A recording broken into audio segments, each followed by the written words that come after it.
اعوذ باللہ السمیع العلیم العظیم الحفیظ بوجہ الکریم وسلطانہ القدیم من الرجس الخبیث المخبث الشیطان اللعین الرجیم وقبیلہ ونفخہ ونفسہ وہمزہ۔ بسم اللہ الرحمن الرحیم۔ تمام نبیوں کے سردار حضرت محمد صلی اللہ علیہ وآلہ وسلم اور تمام مذاہب کے سردار دین اسلام کے پیروکاروں، سلام علیکم طبتم، برکتیں اور رحمتیں آپ پر ہوں۔ آج ہم نے سورہ توبہ سے ٹاپک چنا ہے، اور یہ جو ٹاپک ہے یہ آپ کی طرف پھر ایک رحمت۔ بس آج کا بھی ٹاپک یہی ہے کہ آپ اس ٹاپک کو اگر سن لیتے ہیں تو بخشش کا کہیں نہ کہیں کوئی سبب بن جائے گا۔ لو دھیان سے سنیے گا، پہلے برکت کے لیے آیات پڑھ لیں۔ ما کانا للمشرکین، یہ کانا کے بعد حقاً آئے گا۔ مشرکین کا یہ حق نہیں ہے، ان کے لیے یہ روا نہیں ہے ان یامروا مساجد اللہ، کہ وہ آباد کریں اللہ کی مساجد کو۔ کیوں؟ شاہدین علی انفسہم بالکفر، وہ تو خود اپنے آپ پر کفر کے گواہ ہیں، خود ان کی عادات، ان کے الفاظ، یہ سارے کیا ہیں؟ یہ گواہ ہیں ان کے کفر پر۔ اولئک حبطت اعمالہم، ان کے ضائع ہو گئے عمل۔ یہ وہ لوگ ہیں، اولئک کا اشارہ ہے نا، تو ذالک ذانک تلک تانک اولئک، یہ اس میں اشارہ۔ تو یہ اولئک جو ہے وہ حبطت اعمالہم، یہ وہ گروپ ہے کہ اس کے اعمال ضائع ہو گئے، حالانکہ نیکی کر رہے ہیں، مسجد آباد کر رہے ہیں نا۔ وَفِي النَّارِ هُمْ خَالِدُونَ، اور یہ دوزخ میں ہمیشہ رہیں گے۔ اب آپ کو جب تک پس منظر سمجھ میں نہیں آئے گا تو واضح نہیں ہوگا مسئلہ۔ جو مشرکین تھے یہ خانہ کعبہ کی بڑی عزت کرتے تھے، ٹھیک ہے، اور جو آتے تھے حج کرنے کے لیے ان کو یہ کشمش ملا کے پانی پلاتے تھے، زمزم کے پانی میں کشمش ملا دیتے تھے، تو پھر جو حاجی آتے تھے ان کو یہ پانی پلاتے تھے، تو اس پہ بڑا فخر کرتے تھے، اور واقعی یہ بہت بڑا عہدہ تھا۔ کشمش ملا کر زمزم کا پانی وہ لوگ جو آئے ہیں ان کو پلانا، اور روٹیوں کے ٹکڑے کر کر کے شوربے میں بھگو کے کھلانا، یعنی کھانا کھلانا بڑی بات تھی۔ یہ عہدہ جو تھا یہ پہلے مولا علی کے ابا جی کے پاس تھا۔ مولا علی کے ابا جی جو ہیں ان کا بزنس کوئی سیٹ نہ ہوا، پروفٹ زیادہ نہ ہوئی، انہوں ادھار لیا حضرت عباس سے۔ حضرت عباس کون؟ یہ بھی حضور کے چچا ہیں۔ حضرت عباس سے ادھار لیا، سال گزر گیا، ادھار واپس نہیں ہوا۔ اب مال زیادہ بکا ہی نہیں، یا مسئلہ کیا تھا اب اللہ بہتر جانتا، ہر کام میں حکمت ہوتی۔ اگلے سال انہوں نے پھر ادھار لیا۔ اب یہ ادھار وہ کیوں لیتے تھے؟ وہ اس لیے کہ یہ حاجیوں کو پانی پلانا جو تھا اور اس کی دیکھ بھال جو تھی خانہ کعبہ کی، یہ ان کے ذمہ تھی، اس کے اوپر خرچہ آتا تھا بڑا۔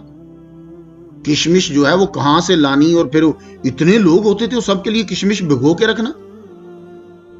ایک جگہ میں نے پڑھا ہے کہ وہ کنویں میں ڈال دیتے تھے، لیکن دوسری بات مجھے اچھی لگی ہے کہ وہ ایک بڑا سا برتن ہوتا تھا، اس برتن میں ڈال کے پھر اوپر زمزم ڈال دیتے تھے، پھر وہاں سے پانی پلاتے تھے۔ انہوں نے اگلے سال پھر قرضہ لے لیا، لیکن اب کی بار انہوں نے اس شرط پہ دیا کہ اب اگر آپ قرضہ پے نہ کر پائے، واپس نہ کر پائے، تو یہ عہدہ جو ہے یہ آپ کو مجھے دینا پڑے گا۔ انہوں نے کہا ٹھیک ہے۔ وہ اگلے سال بھی قرضہ نہیں ادا کر پائے۔ جب قرضہ ادا نہیں کر پائے تو مولا علی کے ابا جی سے یہ اہم عہدہ جو ہے یہ حضرت عباس کی طرف منتقل ہو گیا۔ بات آپ کچھ سمجھ رہے ہیں نا؟ یہ جو میں کہہ رہا ہوں یہ سمجھ آئے گی تو آیت سمجھ میں آئے گی۔ اچھا، اب یہ جو عہدہ تھا پانی پلانے والا، مسجد کا خیال رکھنے والا، یہ عہدہ کن کے پاس تھا؟ جنہوں نے اسلام قبول نہیں کیا۔ مسلمان ہجرت کر کے مدینہ چلے گئے، پہلی جنگ ہو گئی، مسلمانوں کا انہوں نے تنگ کر دیا ایریا، زندگی تنگ کر دی، خود حملہ کیا مسلمانوں کے اوپر۔ وہ کون تھی؟ وہ جنگ بدر جو 17 رمضان میں ہوئی، اس میں قیدی پکڑے گئے 70 کے قریب، ان قیدیوں میں حضرت عباس بھی آ گئے، ٹھیک ہے، اور بھی کچھ رشتہ دار آ گئے۔ یہ قیدی جب آئے تو مولا علی بیٹھے ہوئے تھے، مولا علی نے پھر یہ کہا کہ بھائی تم لوگ کیا کام کر رہے ہو، مسلمان کیوں نہیں ہو جاتے چچا؟ اب آپ کو سمجھ آئے گی بات۔ تو اس وقت پھر چچا نے یہ کہا، حضرت عباس نے فخریہ کہا، ہم مسجد آباد کرتے ہیں، ہم پانی پلاتے ہیں، یہ کرتے ہیں۔ اللہ تعالیٰ نے فرمایا یَأْمُرُ مَسَاجِدَ اللَّهِ۔ اب یہ گفتگو جو ہے وہ شروع ہو گئی، تو اب اس کے اندر احکام سنتے جائیے، بہت سی باتیں آئیں گی آپ کے لیے، مسجد بنانے کی فضیلت، مسجد کے آداب کیا ہیں، یہ آپ نے، اور مسجد کی تاریخ، یہ آپ نے سب سننا ہے اسی کے زمرے میں۔ تو اللہ تعالیٰ نے کیا فرمایا؟ مَا كَانَ لِلْمُشْرِكِينَ أَن يَعْمُرُوا مَسَاجِدَ اللَّهِ۔ اب حالانکہ یہ مسجد کی جمع ہوتی ہے مساجد، مسجد کہتے ہیں جہاں تم سجدہ کرو، اس جگہ کو کہہ دیں گے مسجد ڈکشنری کے لحاظ سے، ٹھیک ہے، کہ جہاں آپ کا سجدہ ہوگا وہ مسجد۔ تو اکثر لوگ اعتراض کرتے ہیں نا جی، تم بولتے ہو سبحان الذی اسریٰ بعبدہ لیلا من المسجد الحرام الی المسجد الاقصی، تو حضور جب گئے تھے تو مسجد اقصی تو تھی ہی نہیں، مسجد اقصی تو بنی ہے جا کر یہ بنو امیہ کے دور میں، تو تم قرآن مجید میں اس کو مسجد اقصی بول رہے ہو۔ او بھائی فتح ہوگا تو مسجد بناؤ گے نا، تو جیروسلم تو فتح ہی نہیں تھا، تو جیروسلم فتح کب ہوا ہے؟ حضرت عمر گئے تھے چابی لینے کے لیے، انہوں بولا تھا کہ جی ہم یہ جیروسلم سارا آپ کے حوالے کر دیں گے اگر امیر المومنین خود آ کر چابی لیں۔ تو جب حضور معراج کرنے گئے ہیں تب تو یہ تھا، تو مسجد اقصی کہاں ہوئی؟ تو یہ لوگ بڑا علمی اعتراض لے کر آپ کے سامنے آ جاتے ہیں، انہوں نے معراج کو نہیں ماننا ہوتا، وہ بس خوش ہوتے ہیں کہ اعتراض ذرا اچھے سارے مل جائیں تاکہ جو دوسرا آدمی ہے اس کو ہم کنفیوز کر سکیں۔ تو یہ یاد رکھیے گا کہ مسجد ہر اس جگہ کو کہیں گے جہاں سجدہ ہوتا ہے ڈکشنری کے لحاظ سے۔ اب آپ یہ بتاؤ مجھے کہ سجدہ کب سے ہو رہا ہے؟ اب یہ بتا دو، تو جب تم سجدے کی تاریخ مجھے بتا دو گے تو پھر مسجد وہ جگہ بن جائے گی جہاں زیادہ سجدے ہوتے ہیں۔ سجدے کی تاریخ شروع کرو آپ، ہمیں پہلے کا تو نہیں پتا، کیونکہ ہمارے پاس مستند جو چیز ہوتی ہے وہ قرآن ہوتا ہے۔ ہمیں سب سے پہلی دلیل جو ہے وہ یہ مل گئی، وَإِذْ قُلْنَا لِلْمَلَائِكَةِ اسْجُدُوا لِآدَمَ فَسَجَدُوا إِلَّا إِبْلِيسَ۔ اللہ تعالیٰ نے فرشتوں سے کہا سجدہ کرو، ٹھیک ہے، باقی اور بھی چیزیں اللہ کو سجدہ کرتی ہیں، جب سے بنی ہیں وہ کر رہی ہیں، لیکن جو گفتگو ہمیں سمجھ میں آ جائے وہ یہی ہے، تو سجدہ کرو، سجدہ شروع ہو گیا۔ آدم علیہ السلام نے آ کر پھر فرشتے جو زمین پر تھے انہوں نے خانہ کعبہ کو بنایا، ٹھیک ہے، یہیں سے زمین کے اوپر، زمین جب بننے لگی تھی تو سب سے پہلے جھاگ جو ہے یہ تم خانہ کعبہ پہ پیدا ہوئی تھی، پھر وہ جھاگ پھیلتی پھیلتی پھیلتی وہ پختہ زمین ہوتی گئی، تو سجدہ شروع ہو گیا۔ ابراہیم علیہ السلام سجدہ کرتے تھے، نوح علیہ السلام سجدہ کرتے تھے، آدم علیہ السلام سجدہ کرتے تھے، تو جہاں سجدہ کرتے تھے وہ جگہ مسجد۔ لیکن باقی سارے لوگوں میں جو مسجد اصطلاحاً ہے، سجدہ گاہ ہے، وہ ایک خاص جگہ ہوتی تھی۔ ہمارے محمد مصطفیٰ صلی اللہ علیہ وآلہ وسلم کا جب ظہور ہو گیا، جب آپ کے وجود شریف آپ کا ظاہر ہوا، تو آپ فرماتے ہیں جُعِلَتْ لِيَ الْأَرْضُ مَسْجِدًا، میرے لیے اللہ تعالیٰ نے ساری زمین کو ہی مسجد بنا دیا۔ اللہ اکبر جل شانہ۔ اب بولو، تم تو اعتراض کر رہے تھے جی جیروسلم کو مسجد اقصی کیوں کہہ رہے ہو، بیت المقدس کو کیوں کہہ رہے ہو، تو بعد میں آزاد ہوا ہے۔ مجھے یہ بتاؤ، حضور کہہ رہے ہیں جُعِلَتْ لِيَ الْأَرْضُ، جُعِلَا بنا دی گئی، لی میرے لیے، جُعِلَتْ لِيَ الْأَرْضُ مسجدہ، میری وجہ سے یا میرے واسطے پوری زمین کو مسجد بنا دیا۔ یہی وجہ ہے مسلمانوں، آپ لوگ جب ٹریول کر رہے ہوتے ہو، یہاں سے ہیوسٹن جا رہے ہو، ہیوسٹن سے ڈیلس آ رہے ہو، تم شکاگو جا رہے ہو، تم کہیں جا رہے ہو، رستے میں تمہارا ٹائم آیا، وہی گاڑی کھڑی کر کے تم نماز پڑھنے لگ جاتے ہو۔ پہلی قوموں کو یہ فیسلٹی نہیں تھی، ان کو دوڑنا پڑتا تھا جہاں ان کی عبادت گاہ ہوتی تھی۔ تمہارا وہیں بچاؤ چلو، اور کچھ لوگ تو بڑے شاندار ہوتے ہیں، وہ تو جہاز میں ہی شروع کر دیتے ہیں۔ بات آپ کی سمجھ میں آ گئی؟ تو مسجد کیا ہوگا؟ جس پہ سجدہ کرتے ہیں۔ اب اس کی جمع ہے مساجد۔ تو کوشچن یہ ہے کہ اللہ فرما رہا ہے کہ مشرکوں کے لیے مناسب نہیں ہے، حق نہیں ان کا کہ وہ مساجد آباد کریں۔ مسجد تو ایک ہے، تو مساجد کیوں بولا، پلورل کیوں بولا؟ بیت اللہ جو ہے وہ تو ایک مسجد ہے، تو یہ یاد رکھیے گا، اس سے مراد وہ بھی ہو سکتا ہے جو آپ کو سمجھ آیا ہے کہ یعنی کسی جگہ بھی مسجد ان کے لیے بنانا، یا یہ ہے کہ اس ایک مسجد کو، وہ چونکہ سب کی ماں ہے، بیت اللہ سب کی ماں ہے، یہ مسجدیں اس کی بیٹیاں ہیں ساری، تو عزت کے لیے اس کو جمع بول دیا گیا، اور بعض اوقات عزت کے لیے جمع بولا جاتا ہے، یہ یاد رکھیے گا، یہ بھی ہو سکتا ہے۔ تو مساجد بنانا یہ مشرکین کا کام نہیں، کیوں؟ اس لیے کہ ان کے اعمال، ان کے کام خود ان کے کفر پر دلالت کرتے ہیں۔ وہ کیا؟ یہ کہہ رہے ہیں جی ہم خانہ کعبہ کی خدمت کرتے ہیں، بیچ میں 360 بت رکھے ہوئے ہیں، اب کاہے کی خدمت ہوئی بھائی خانہ کعبہ کی؟ مسجد کی خدمت کس طرح ہوئی؟ اور اگر یہ کوئی نیکی کا کام کر بھی رہے ہیں تو اولئک حبطت اعمالہم، ان کے اعمال نیکی کے قبول ہی نہیں۔ جی یہ اب سارے مسلمان سن لیں، وہ نیکی کر رہا ہے تو اس کو ثواب کیوں نہیں ہو رہا؟ بھئی ثواب کیوں ہوگا اس کو نیکی کا؟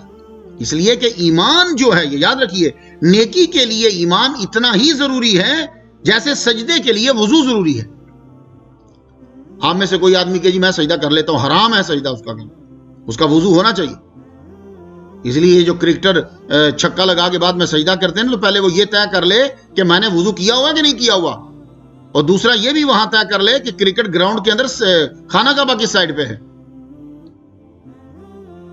تو سجدے کے لیے جس طرح وضو ضروری ہے، نیکی کے لیے اسی طرح ایمان ضروری ہے، یہ یاد رکھیے۔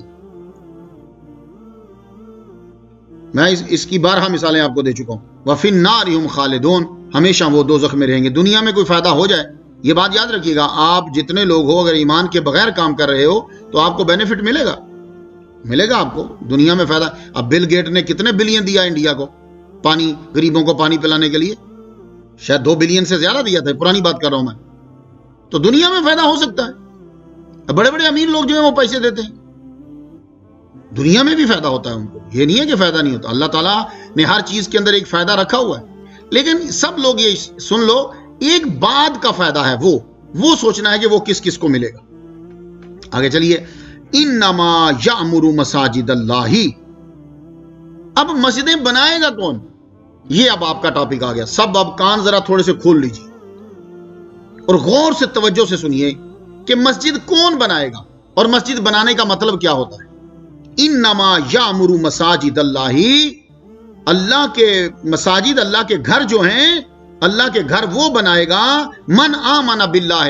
اب اس کی یہ شرطیں ہیں، اب سارے غور سے سن لو، جس کے اندر یہ چیزیں ہوں گی وہ اللہ کا گھر بنائے گا۔ من آمن باللہ، وہ اللہ کو مانتا ہو تب وہ اللہ کا گھر بنائے گا۔ اگر وہ اللہ پہ یقین نہیں رکھتا تو وہ اللہ کا گھر نہیں بنائے گا، وہ کچھ اور بنانے لگ جائے۔ اس لیے مسلمان جہاں گیا ہے اس نے سب سے پہلے اللہ کا گھر بنایا، اپنا گھر بعد میں بنایا۔ جی یہ مالابار میں جتنے بھی آتے تھے انڈیا کے، مالابار میں سب سے پرانی مسجد ہے نا انڈیا کی، 623 عیسوی میں بنی تھی۔ ابھی سنا گیا انڈیا گورنمنٹ اس کو پھر بنا رہی ہے، لیکن پرانی رہے تو مزہ آئے گا۔ نئی چیزیں اس کو عبادت گاہیں، اور یہ جو چیزیں ہوتی ہیں ان کو نیا نہیں کرنا چاہیے، جب ان کو نیا کر دو گے تو روحانیت ختم ہو جاتی ہے، یاد رکھیے۔ بہرحال آپ کی اپنی مرضی ہے انڈیا والوں کی۔ تو چیرمن کی جو مسجد ہے جو 623 عیسوی میں بنی، اس وقت 2020 جا رہا ہے، یہ 2020 ہے، وہ 623 میں انڈیا میں بنی تھی۔ کیسے؟ وہ تاجر آتے تھے آپ سے مسالے لینے کے لیے انڈیا سے، آپ کو آ کے کپڑا دیتے تھے۔ سب سے پہلے انڈین کو کپڑا پہننا مسلمانوں نے سکھایا ہے، ورنہ ان کا ڈریس اور طرح کا ہوتا تھا۔ تو وہ کپڑا کیسے وہ یہاں سے مسالے لے جاتے تھے، الائچی، دار چینی، کالی مرچیں، لونگ، یہ جاتا تھا مڈل ایسٹ میں۔ تو آپ کو یہ جو 623 عیسوی میں جس کا 2020 اب جا رہا ہے، وہ 623 میں اس لیے آپ کو وہاں مسجد نظر آئی۔ اس مسجد میں اب بھی ہندو لڑکے آ کر پڑھتے ہیں، جی مولوی صاحب سے آ کے سبق لیتے ہیں۔ تو مسلمانوں مجھے نہیں کو سمجھ آ رہی کہ کیا چکر چل رہا ہے۔ تو اب مسجد جو بنائے گا وہ کون بنائے گا کہ اللہ پر اس کا ایمان ہو، ایک قیامت پر ایمان رکھتا ہو۔ کیوں؟ قیامت پر ایمان اس کو فورس کرے گا کہ میں کوئی ایسا کام کروں کہ جس سے میری بخشش ہو، میں اللہ کے سامنے پیش ہو سکوں، تو وہ پھر گھر بنائے گا اللہ کا۔ کیوں؟ جتنے لوگ سجدہ کرتے رہیں گے ہر سجدے کا اس کو بھی ثواب ملے گا۔ بڑی ٹاپ کی نیکی ہے یہ جناب. اور وہ بندہ نماز پڑھتا ہو تو مسجد بنائے گا. جی, اس کو نماز کی اہمیت کا پتہ ہوگا, نماز قائم کرتا ہو تو اسے معلوم ہو نماز کی اہمیت کا, تو پھر وہ مسجد بنائے گا. یار یہ لوگ نماز پڑھیں.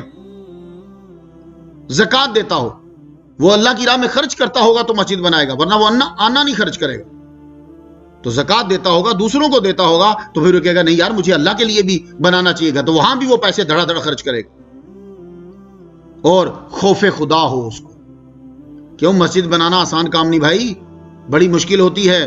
پوچھو ولی صاحب سے, پوچھو شکیل صاحب سے, صرف ایک نقشہ امریکہ میں پاس کرنے میں ہماری مت ماری گئی ہے. تو یہ کون اس کام کو کنٹینیو کرے گا جس میں خوف خدا ہوگا؟ تو اس مسجد بنانے کی راہ میں مشکلات آتی. تو حضرت عثمان غنی رضی اللہ تعالیٰ عنہ نے جب مسجد بنائی تھی, آپ یہ یاد رکھو سب سے شاندار عمارت مسجد نبوی کی حضرت عثمان غنی نے بنائی ہے. اور آپ کیا کرتے تھے؟ خود آگے بیٹھ جاتے تھے وہاں, اور جتنے مزدور کام کر رہے ہوتے تھے بولتے تھے سب کا ٹاپ کا کھانا میرے جیب سے جائے گا. ایسے مسجدیں بنتی ہیں. اور منتیں کرتے تھے لوگوں کی, اور یارو مکان دے دو, تم اپنا کتنی پرائس لینی, تم نے منہ مانگی پرائس دیتے تھے. بڑے لوگوں نے اعتراض کیا حضرت عثمان غنی نے ایسا کیوں کرا, ان کے مکان زبردستی کیوں لیے؟ تو یہ امریکہ میں کیا ہوتا ہے, یہ میرے سامنے ابھی سڑک بنی, میں یہاں آیا ہوں, انہوں نے وہ پرے گیس اسٹیشن تھا, اس کو پیسے دیے, چل اٹھ یہ پیسے ابھی لے لے, ابھی آرام سے دے رہے ہیں, نہیں ہوگا تو ہم لے لیں گے. وہ پرلی میری اس 183 سے پرلی طرف کی زمین انہوں نے لے لی. تو بھائی یہ گورنمنٹ کا ہوتا ہے, تو گورنمنٹ جب آسانی سے دے رہی ہے تو لے لو, نہیں تو گورنمنٹ قبضہ کر لے گی. کیوں؟ اس لیے کہ یہ سڑک لوگوں کے فائدے کے لیے بنانا ہے, تو مسجد لوگوں کی آخرت کے فائدے کے لیے ہے. تو حضرت عثمان غنی نے پھر مسجد جب بنائی, یہ سب لوگ ذہن میں رکھ لو کہ شاندار عمارت کس نے بنائی ہے. شاندار عمارت حضرت عثمان غنی رضی اللہ تعالیٰ نے بنائی, اور آج تک, اور اس کی جو زمین ہے وہ بھی انہوں نے خریدی ہے. آج تک جو بھی مسجد نبوی میں نماز پڑھ رہا ہے وہ کسی فرقے کا ہے, وہ کسی کا قوم کا ہے, جب بھی وہ نماز پڑھتا ہے اس میں سے پرسنٹیج نکل کے بلکہ برابر حضرت عثمان غنی کے نامہ اعمال میں بھی جا رہا ہے. جی, اور یہ بھی میں آپ کو بتا دوں, حضرت عثمان غنی کے پیسے آج تک مسجد میں لگ رہے ہیں. آپ نے جو وہ باغ لیا تھا نا, باغ, اس باغ سے جو آمدن آتی ہے, آپ کا اکاؤنٹ آپ کے نام پر ہی ہے, عثمان غنی رضی اللہ تعالیٰ عنہ, اسی نام کا اکاؤنٹ ہے بینک میں, اور وہ پیسے ادھر ہی جاتے ہیں. وہاں سے پیسے جو ہیں وہ پھر مسجد نبوی میں آج بھی لگ رہے ہیں. تو اللہ کے گھر وہ آباد کرتے ہیں جو زکات دیتے ہیں, جن کی جیب سے پیسہ نکلتا ہے. سن لیا آپ نے؟ تو اب مسجد آباد کرنے کا کیا مطلب ہے, یہ آپ سارے بڑے دھیان سے سن لو. یہ اللہ نے فرمایا یا مرو, یہ یا مرو عمر سے ہے. آپ کہتے ہیں آپ کی ایج کتنی ہے, تو آپ جواب میں کیا بتا دو, میری عمر اتنی ہے. تو اس کو عمر کیوں کہتے ہیں؟ اس کو عمر اس لیے کہتے ہیں کہ یہ زندگی کو روح آباد کرتی ہے, جسم کو. غور سے سنو, آپ سے پوچھا جی آپ کی عمر کتنی ہے, میں 20 سال کا ہوں. کیا مطلب؟ 20 سال سے روح میرے جسم کو آباد کیے ہوئے. تو عمر کا معنی ہوتا ہے آباد کرنا. تو آپ کے جسم کو آپ کی روح نے آباد کیا ہے. 10 سال ہو گئے ہیں, 20 سال ہو گئے ہیں, 60 سال ہو گئے ہیں, آباد کیا ہے. اور جس دن یہ نکل جائے گی اور یہ مر گیا ہے, کیا مطلب؟ آبادی ختم. ماتا یموتو ختم, سٹاپ. ماتا یموتو کا معنی سٹاپ ہوتا ہے, سٹاپ. اب آبادی ختم ہو گئی. تو مسجد کو آباد جو ہے جو لوگ کرتے ہیں, اب مسجد کی آبادی سن لیجئے. آبادی کے کئی مطلب ہوتے ہیں. آبادی کا ایک مطلب یہ ہوتا ہے کہ مسجد کی کنسٹرکشن.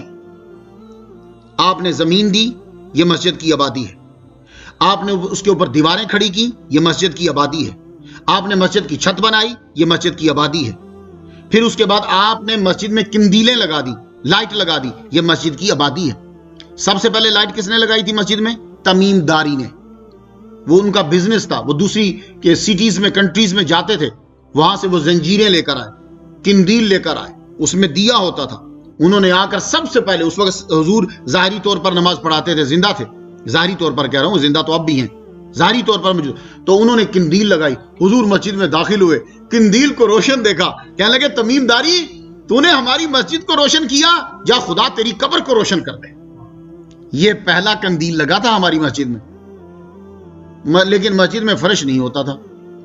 تو سب سے پہلا ٹاپ کا فرش جو ہے وہ حضرت عمر نے لگوایا تھا۔ اچھا، حضور کے ظاہری دور میں مسجد کی ایک قندیل ہوتی تھی، ٹھیک ہے، ایک دیا، ایک قندیل۔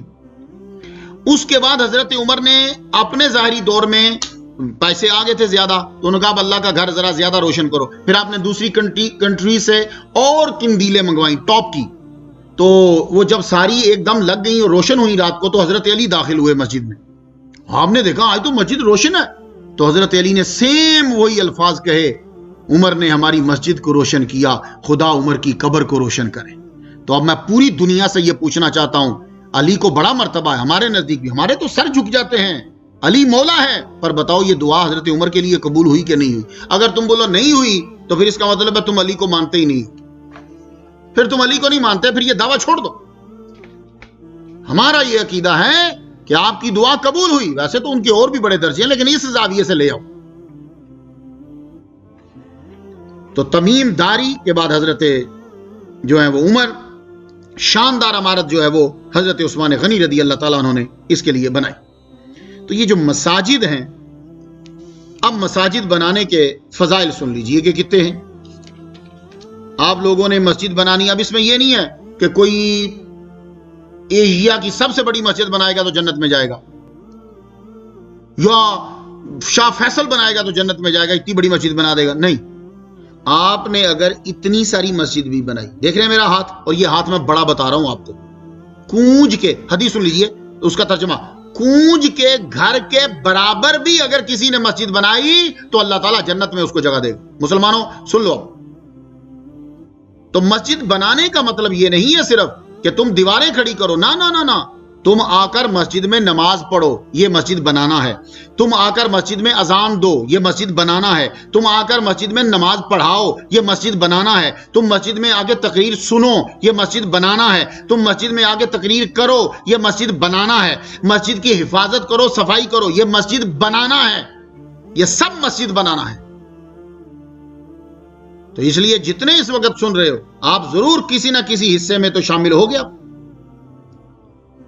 یا تم مسجد کی صفائی کرتے، اور مسجد کی صفائی کرنا، سبحان اللہ، جو شخص مسجد کی صفائی کرتا ہے اور درود، یہ دو چیزیں میں نے دیکھی ہیں، اور تیسری چیز جو ہے وہ غریبوں کو کھانا کھلانا، اس میں جانور بھی آ جاتے ہیں، اس کے اندر انسان بھی آ جاتے ہیں۔ یہ تین چیزوں کو ابھی تک میں نہیں دیکھ سکا کہ وہ کافر نے کی ہوں یا کسی نے کی ہوں اور اللہ نے آخر میں اس کو ایمان نہ دیا۔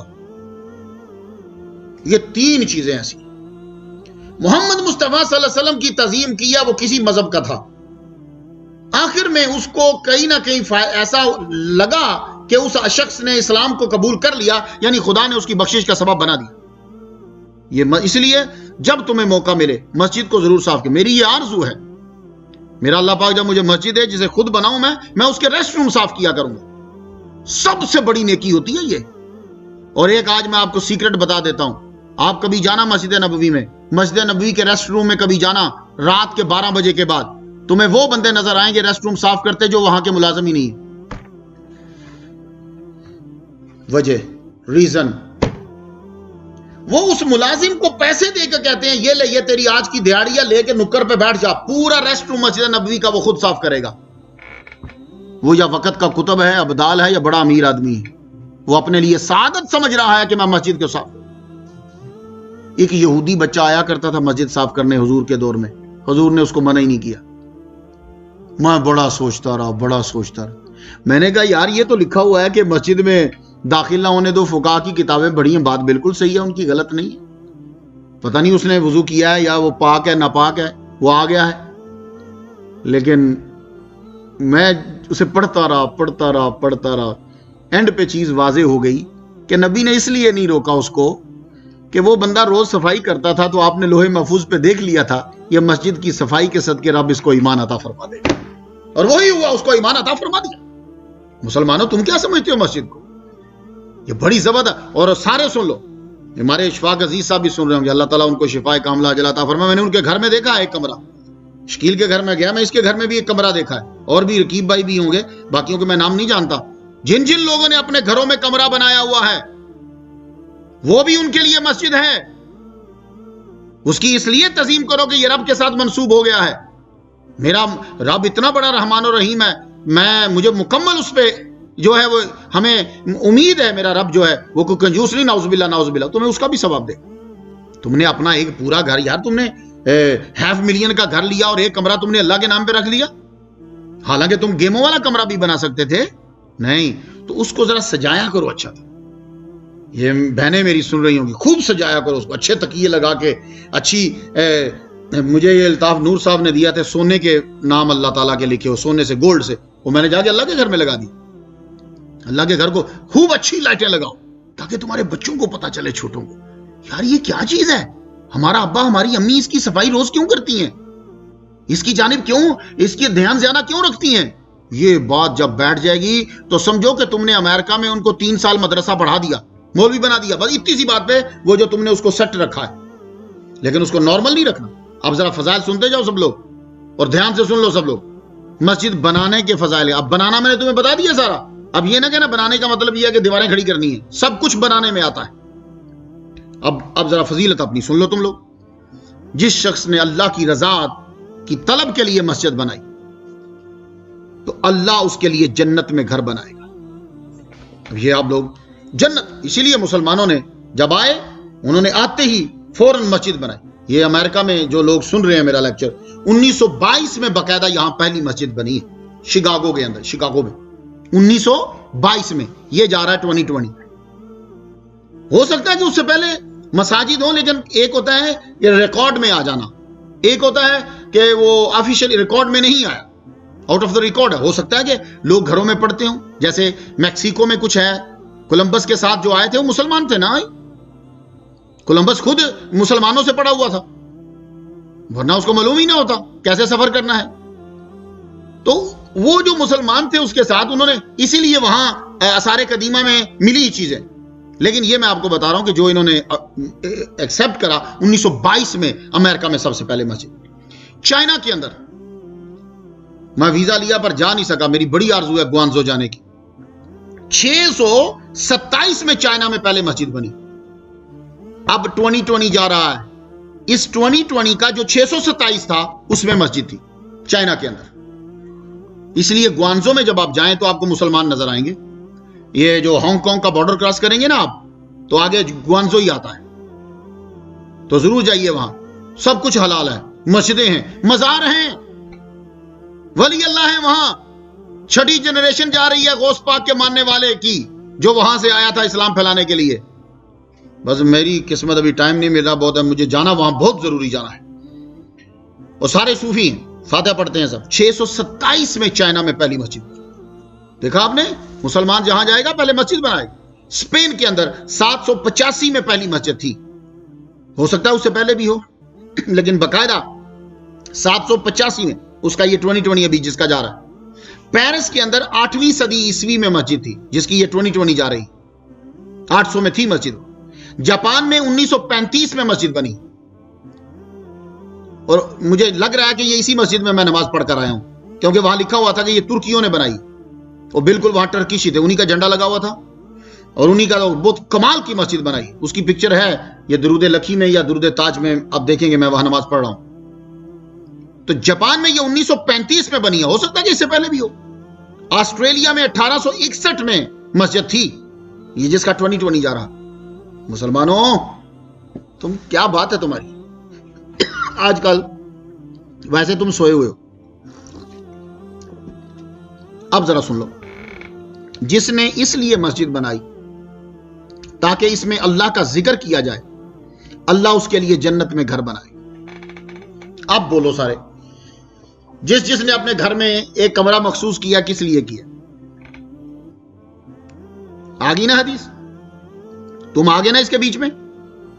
یہ موسیٰ علیہ السلام کی قوم کو حکم تھا اپنے گھروں میں بیت بنا لو اللہ کا، تو اب تو یہی کچھ سچویشن ہو گئی آج کل۔ تو اس لیے عبادت کا جب موقع ملے عبادت کرو۔ باقی مولویوں کے فتوے آتے رہتے ہیں، میں اپنی زندگی میں شروع سے ان کے فتوے سنتا آ رہا ہوں، یہ 5 سال کے بعد خود ہی اس کا الٹ کرنے لگ جاتے ہیں، ہاں یا اس کو بند کر دیں گے یا چھوڑ دیں گے یا کچھ اور کر دیں گے۔ ابھی دیکھا نا آپ نے، مصطفیٰ جان رحمت پہ لاکھوں سلام شروع ہو گیا ہے، کھڑے ہو کے سلام پڑھنا شروع ہو گئے، الصلاۃ والسلام علیکہ یا رسول اللہ شروع ہو گئے. پہلے پچھلے 50-60 سال حرام تھا یہ. تو اس لیے نہیں چھوڑو، تم بس یہ کوشش 2 چیزیں رکھنا، عبادت کا موقع ملے کرو اور نبی کی تعظیم کرو، ان کی توہین نہ کرو. بھائی اسے پکا رکھو، باقی جانا ہی آگے دیکھی جائے گی.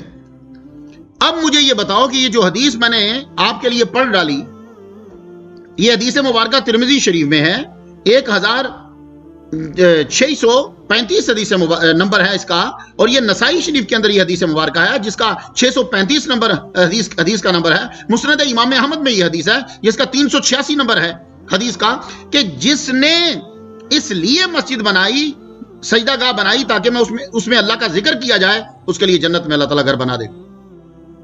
اب ایک اور تمہارے لیے، مسجد بنانا سمجھ گئے نا؟ بنانے کا مطلب کنسٹرکشن نہیں ہے، نماز پڑھنا، ذکر کرنا، تلاوت کرنا، اذان دینا، صفائی کرنا، سب کچھ اس میں آ رہا ہے. پیسے دینا، مسجد میں روشنی کر دینا. حضور پاک کی حدیث ہے کہ بیت المقدس میں مسجد اقصی جو ہے، اس میں جو نماز نہیں پڑھ سکتا وہ وہاں پیسے بھیجے تاکہ وہاں تیل جلایا جائے. تو اس لیے جب میں گیا تھا مجھے کئی بندوں نے پیسے دیے، وہ میں نے کہا بھائی صاحب وہاں تو تیل ہوتا ہی نہیں ہے، اور آج 2016 جا رہا ہے، یہ تیل کون جلاتا ہوگا بھائی؟ تو وہ پھر میں نے کیا کیا کہ وہ تیل والے پیسے میں امام صاحب کے پیچھے نماز پڑھی مغرب کی. امام صاحب مجھے کہنے لگے مسجد اقصی کے آپ آئیے گا مغرب میں ملیے گا مجھے. تو میں آگے میں نے کہا حضرت صاحب یہ نا مسجد کے بجلی کے بل میں پیسے ڈال دیجئے گا، یہ کچھ بندوں نے دیے. تو وہ جو تیل ڈالنا ہے، مسجد کو روشن کرنا ہے، وہ اب مسجد کی بجلی کے بل میں جائے گا، تو وہی روشن کرنا ہے.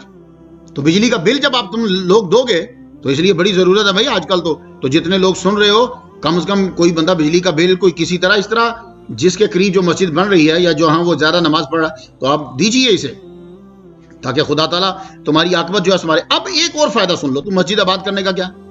جو مسجد آباد کرتے ہیں، بناتے ہیں، قیامت کے دن آپ کو سائے کی ضرورت ہوگی. ٹھیک ہے، یہ سائے کی امپورٹنس کتنی ہے امریکہ والوں کو نہیں پتا چل سکتا. کیوں؟ اس لیے کہ ان کا گھر اے سی ہے، ان کا آفس اے سی ہے، ان کی گاڑی اے سی، وہ زیادہ تھوڑی دور چلتے ہیں بس اندر چل جاتے. یہ سائے کا پتا چلے گا جو گاؤں میں رہتا ہے، پنڈ میں، یا سائے کا پتا چلے گا جو عرفات میں ہے، حج کرنے گیا تھا. ان 2 بندوں کو تو ایسا پتا چلے گا کہ جسے کہتے ہیں لگ پتا جائے وہ ہے. باقی بندے کو نہیں پتا چلے گا کہ سایہ کیا اہمیت رکھتا ہے. سایہ دنیا کے سورج، اس کی دھوپ، اس میں سایہ چاہیے، اور جسے سایہ مل جائے وہ سکون محسوس کرتا ہے. تو قیامت کے دن کیا ہوگا جب یہ سورج سوا نیزے پہ ہوگا؟ سایہ چاہیے ہوگا نا آپ لوگوں کو. تو کیا کیا انتظام آپ نے؟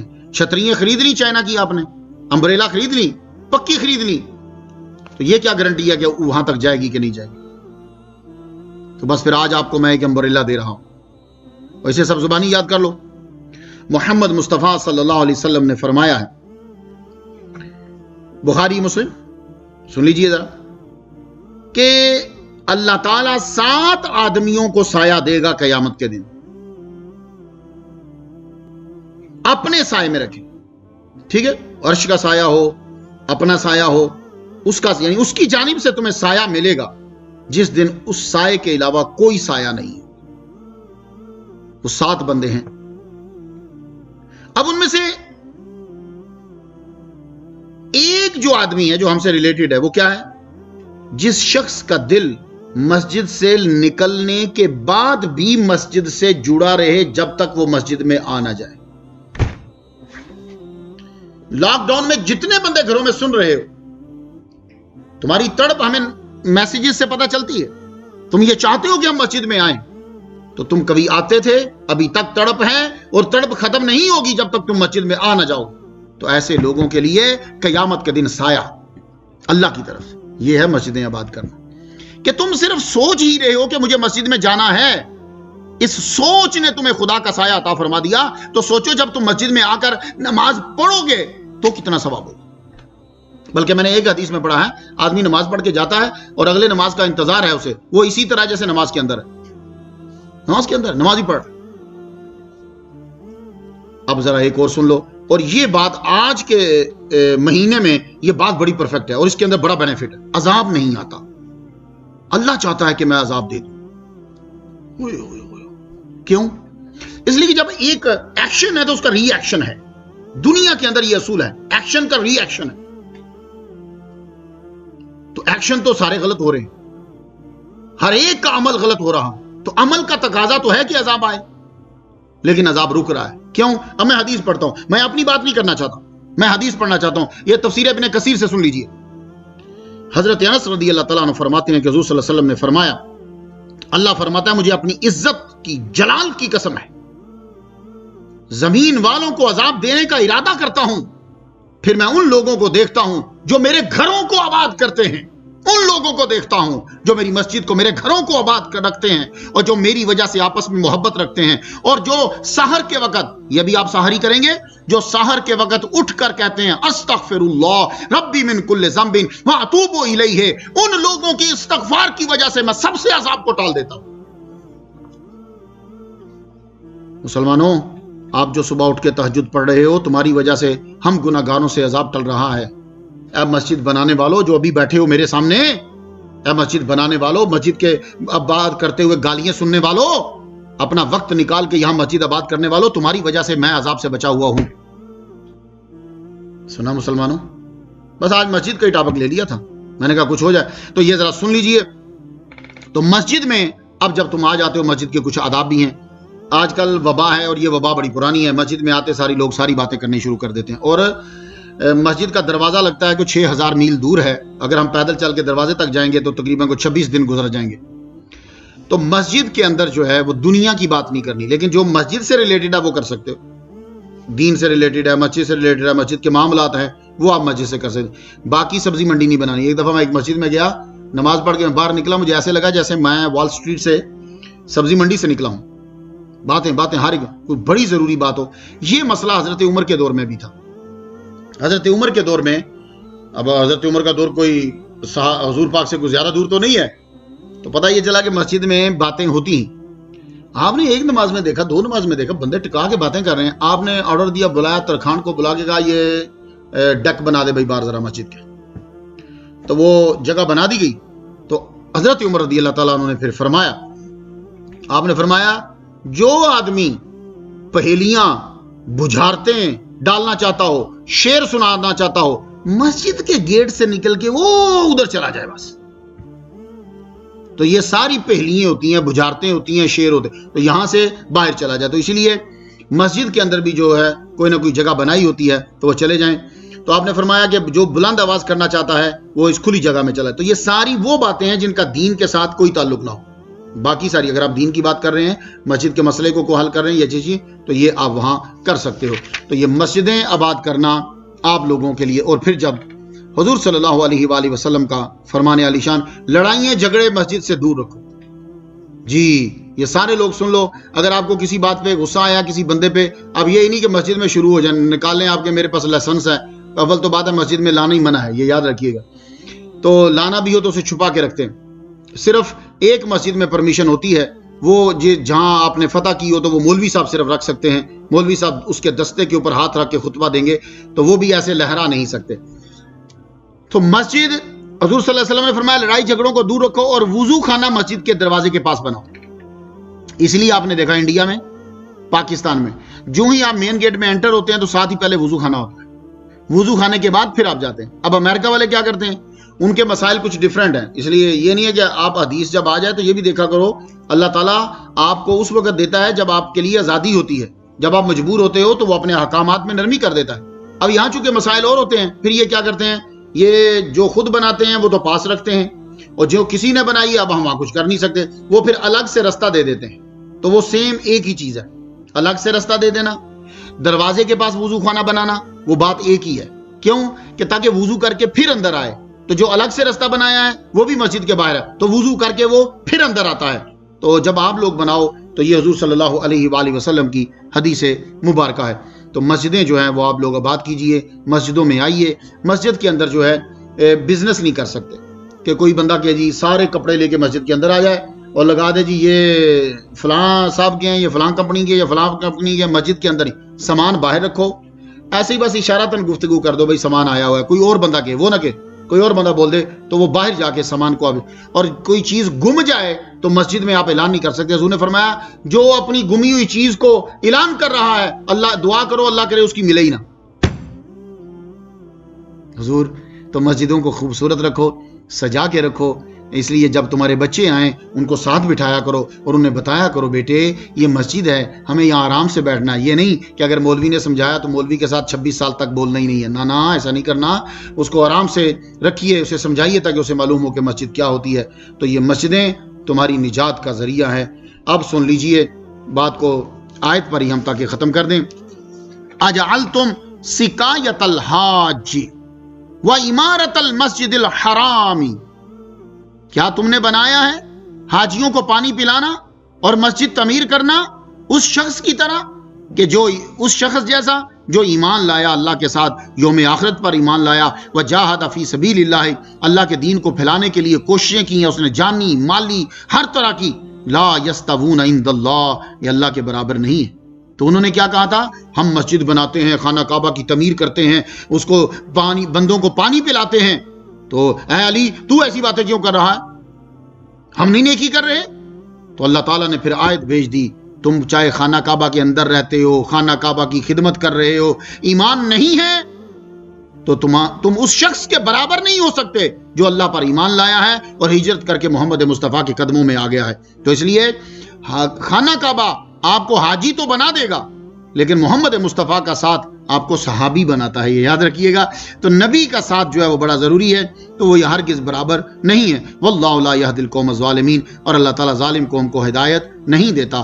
اللہ تعالیٰ تمہاری کوشش کو قبول کرے, جس طرح بھی تم مسجد کی تعمیر میں حصہ لے رہے ہو, اور زیادہ سے زیادہ تمہیں مساجد کی تعمیر میں یعنی اس کو آباد کرنے میں اللہ تعالیٰ حصہ لینے کی توفیق عطا فرمائے. اجازت دیجیے, وآخر دعوانا الحمدللہ رب العالمین, آمین. اگر آپ کو ویڈیو پسند آئی ہو تو ہمارے YouTube چینل آمینہ کو شیئر اور سبسکرائب کرنا مت بھولیے گا.